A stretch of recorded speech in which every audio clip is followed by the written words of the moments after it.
সভাপতি ওনার উদ্যোগে এবং বাজারের ব্যবসায়ীরা আজকে উদ্যোগ গ্রহণ করেছেন যে মেম্বারশিপ গ্রহণের জন্য একটা ক্যাম্পেইনিং আমরা করি। তারই এই অনুষ্ঠানে আমরা এখানে সমবেত হয়েছি। মঞ্চে উপস্থিত রয়েছেন আমাদের কিষাণ মোর্চার রাজ্য সভাপতি, যিনি দীর্ঘদিন ধরে উনি এগ্রিকালচারের অফিসার হিসাবে কাজ করেছেন, প্রদীপ রায়। উপস্থিত রয়েছেন কিষাণ মোর্চার অন্যান্য নেতৃত্বরা এবং যিনি আমাদের মহারাজগঞ্জ বাজারের কেন্দ্রীয় সমিতির যিনি কনভেনার মাননীয় স্বপন পাল মহোদয় এবং আমাদের ব্যবসায়ী সমিতির সবজি ব্যবসায়ী সমিতির সেক্রেটারি এবং যারা এখানে নেতা বিক্রেতারা সমবেত হয়েছেন, প্রত্যেককে আমি আন্তরিকভাবে অভিনন্দন এবং শুভেচ্ছা জানাই। আমার প্রশ্ন হলো যে আপনারা ভারতীয় জনতা পার্টির সদস্যতা অভিযানে আপনারা কেন সদস্যতা অভিযানে অংশগ্রহণ করবেন বা কেন মেম্বারশিপ, সেই সম্পর্ক দুটি কথা বলেই আমার বক্তব্য বিরাম। বন্ধুগণ, আমরা জানি 2014 সালে আমাদের ভারতবর্ষের প্রধানমন্ত্রী নরেন্দ্র মোদীজি হওয়ার পর আজকে প্রায় 10 বছর অতিক্রান্ত হওয়ার পর আবারও তৃতীয়বারের মতো দেশের প্রধানমন্ত্রী হওয়ার পর প্রায় 100 দিন নরেন্দ্র মোদীজির সরকারের হয়েছে। আমরা কি পেয়েছি, তার জন্য আমরা কেন মেম্বারশিপ করব? কারণ ভারতীয় জনতা পার্টির নেতৃত্বে সরকার এবং তৎসঙ্গে ত্রিপুরা রাজ্যে 2018 থেকে ভারতীয় জনতা পার্টির সরকার, এই ডাবল ইঞ্জিনের সরকার এই রাজ্যের উন্নয়নের জন্য যে কাজগুলি করেছে তার নিরিখে দাঁড়িয়ে আমরা আমাদের মেম্বারশিপ হব, সেই সংকল্প নিয়ে আমাদের কাজ করতে হবে। কারণ 2014 সালে দেশের প্রধানমন্ত্রী নরেন্দ্র মোদীজি হওয়ার পর আমরা ত্রিপুরা রাজ্যে প্রথম যেটা আমরা পেয়েছি সেটা হলো রেল কানেক্টিভিটি।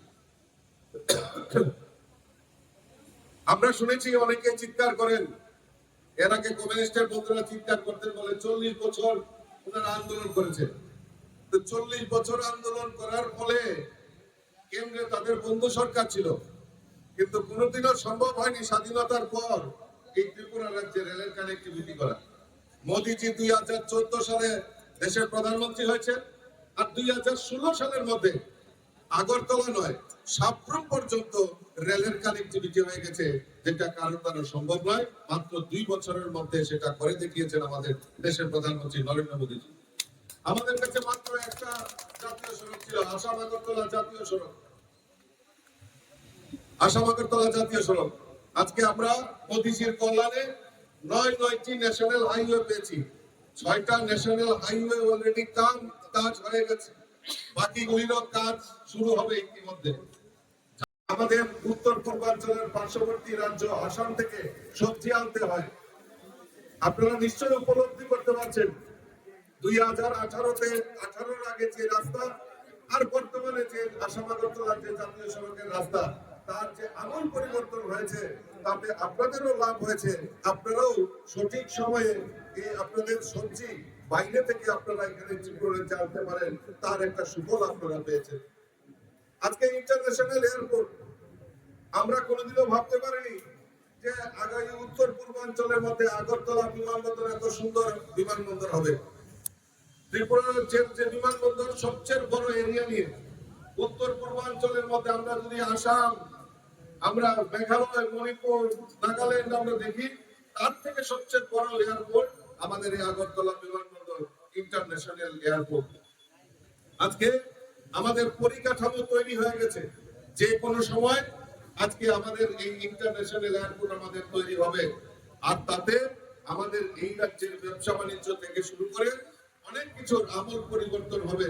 আমরা রপ্তানি করতে পারবো, আমদানি করতে পারবো এই ইন্টারন্যাশনাল যদি ফ্লাইট যদি চালু হয়। আর সরকার, আমাদের রাজ্যের সরকার এবং কেন্দ্রীয় সরকার সেই ব্যাপারে উদ্যোগ গ্রহণ ইমিডিয়েটলি আমরা জানি ইতিমধ্যেই তার তোড়জোড় শুরু হয়েছে।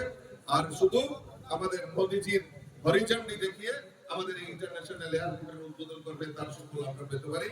তার মূল কারণ হচ্ছে আমাদের দেশের যশস্বী প্রধানমন্ত্রী নরেন্দ্র মোদী। আজকে গতকালকে আমি এই মেম্বারশিপের অভিযান নিয়ে আমি যাচ্ছিলাম, কুমারঘাটে গিয়েছিলাম আগরতলা থেকে। আর ফিরার পথে আমার সঙ্গে একজন রেলের আধিকারিক, উনিও বসেছিলেন। উনি বলছিলেন যে শিলচর আগরতলা রোডে শিলচর আগরতলা রুটে বন্দে ভারত এক্সপ্রেস ইতিমধ্যে শুরুয়াতের জন্য তৈরি হয়ে গেছে। আর কিছুদিনের মধ্যে হয়তো আমরা বন্দে ভারত এক্সপ্রেস আমরা পেয়ে যাবো। আর একমাত্র কারণ হচ্ছে আমাদের নরেন্দ্র মোদীজি। এই ত্রিপুরা রাজ্যেও ভারতীয় জনতা পার্টির নেতৃত্বে সরকার, আমাদের রাজ্যের মাননীয় মুখ্যমন্ত্রী প্রফেসর ডক্টর মানিক সাহা মহোদয়, ওনার নেতৃত্বে এই সরকার এই রাজ্যের গরিব মেহনতি মানুষই বলুন, এই রাজ্যের কৃষক বলুন, শ্রমিক বলুন, প্রত্যেকের জন্য কোনো না কোনো পরিকল্পনার মাধ্যমে এই রাজ্যটাকে এক ত্রিপুরা শ্রেষ্ঠ ত্রিপুরা করার জন্য কাজ করছেন। কিছুদিন আগে আপনারা দেখেছেন যে বন্যায়, ভয়াবহ বন্যা, বিশেষ করে গোমতী, আমাদের সাউথ ত্রিপুরা এবং আগরতলার কিছু অংশ জায়গায় আপনারা দেখেছেন বন্যায় মানুষ ক্ষতিগ্রস্ত হয়েছে। এই ক্ষতিগ্রস্তদের পাশে দাঁড়ানোর জন্য আমাদের রাজ্য সরকার বিভিন্ন পরিকল্পনার মাধ্যমে কৃষক হোক, শ্রমিক হোক, রাস্তাঘাট হোক, বিদ্যুতের ব্যবস্থা হোক, পানীয় জলের ব্যবস্থা হোক, তার দ্রুততার সঙ্গে যাতে পৌঁছে যায় তার ব্যবস্থা, তার জন্য দিন রাত অক্লান্ত পরিশ্রম করছেন। আর শুধু তাই নয়, আজকে রাজ্যের মানুষ এটা পরিবর্তন হয়েছে। আগের রাজ্যের মানুষ একত্রিত হয়ে বিভিন্ন সামাজিক সংগঠন, এনজিও, ক্লাব, তারা গিয়ে মুখ্যমন্ত্রীর দান তহবিলে যাতে বন্যায় দুস্থদের পাশে দাঁড়ানো যায় তার প্রয়াস করছে।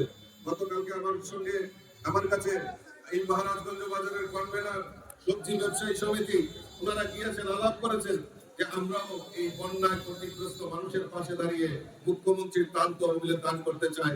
এইটা আমাদের কাছে গর্বের বিষয়, কারণ ধীরে ধীরে আমাদের সমাজ ব্যবস্থা পরিবর্তন হচ্ছে, মানুষের কাছে সঠিকভাবে সঠিক সময়ে সমস্ত সুযোগ সুবিধা পৌঁছে যাচ্ছে, তাই মানুষ একটা স্বস্তির নিঃশ্বাস হয়েছে। আর আমরা দেখেছি 25 বছর প্রত্যেক দিন চাঁদাবাজি, এই সকালবেলা ডিওয়াইএফ এর চাঁদা, পরের দিন এসএফআই এর চাঁদা, পরের দিন গণতান্ত্রিক নারী সমিতি, পরের দিন শ্রমিক, পরের দিন ব্যবসায়ী, মানে নাজেহাল করে রাখতো। আর এখন আমরা সেটা আর দেখতে পাই না। সেই চাঁদাবাজি বন্ধ হয়েছে, ব্যবসায়ী সমিতিরা সুনির্দিষ্ট সময়ে তারা ব্যবসা বাণিজ্য করতে পারে, তার জন্য আমাদের সরকার উদ্যোগ গ্রহণ করেছে। গত কিছুদিন আগে সবজি ব্যবসায়ী সমিতি আমার কাছে গিয়েছিলেন যে বিভিন্ন জায়গায় চাঁদার অব্যবস্থা, চাঁদার জুলুমবাজি হচ্ছে। তৎক্ষণাৎ মাননীয় মুখ্যমন্ত্রী গোচরে নেওয়ার পর তৎক্ষণাৎ পুলিশের নির্দেশককে নির্দেশ দেওয়া হয়েছে এবং মাননীয় মুখ্যমন্ত্রী নিজে বলেছেন যে চাঁদা জুলুমবাজি ত্রিপুরা রাজ্যে চলবে না। তার সঙ্গে যারা জড়িত তাদেরকে সুযোগ্য শাস্তি আমাদের সরকার দেবে, কারণ মানুষ তার অধিকার নিয়ে বাঁচতে চায়, মানুষ তার যে স্বাধীনতা সেটাকে যে খর্ব করবে তাকে রেহাই করা হবে না। কাজে আমার আলোচনা দীর্ঘায়িত না করে আমি আপনাদের কাছে সবিনয়ে নিবেদন করব যে আসুন আমরা আমাদের মেম্বারশিপ গ্রহণ করি। যারা যারা এখানে মোবাইল নিয়ে আসছেন, আমি বলবো আমাদের একটা মিস কল নাম্বার রয়েছে, 8800002024 নাম্বার একটা মিস কল দিলে আপনার একটা লিংক চলে আসবে। আর সেখানে আপনি আপনার নাম, ঠিকানা সমস্ত কিছু যদি আপনি করেন, লিখে দিতে পারেন, তাহলে আপনার মেম্বারশিপ হয়ে যাবে। আর যাদের অসুবিধা হবে তাদের জন্য অফলাইনেরও ব্যবস্থা রাখা হয়েছে। আমি আমার আলোচনা দীর্ঘায়িত না করে আমি সকলকে আহ্বান করব যে আসুন আমরা সবাই মিলে আমরা ভারতীয় জনতা পার্টির সদস্যতা গ্রহণ করি এবং দেশের সমৃদ্ধশালী এবং আমাদের এই ত্রিপুরা রাজ্যকে এক ত্রিপুরা শ্রেষ্ঠ ত্রিপুরা করার লক্ষ্যে আমরা সবাই একসাথে মিলে কাজ করি। এই আহ্বানটুকু রেখে সকলকে আন্তরিক অভিনন্দন জানিয়ে আমার কথা বলা শেষ করছি। বন্দে মাতরম। Subscribe to Tripura Info and press the bell icon so that you never miss any latest updates and news on Tripura.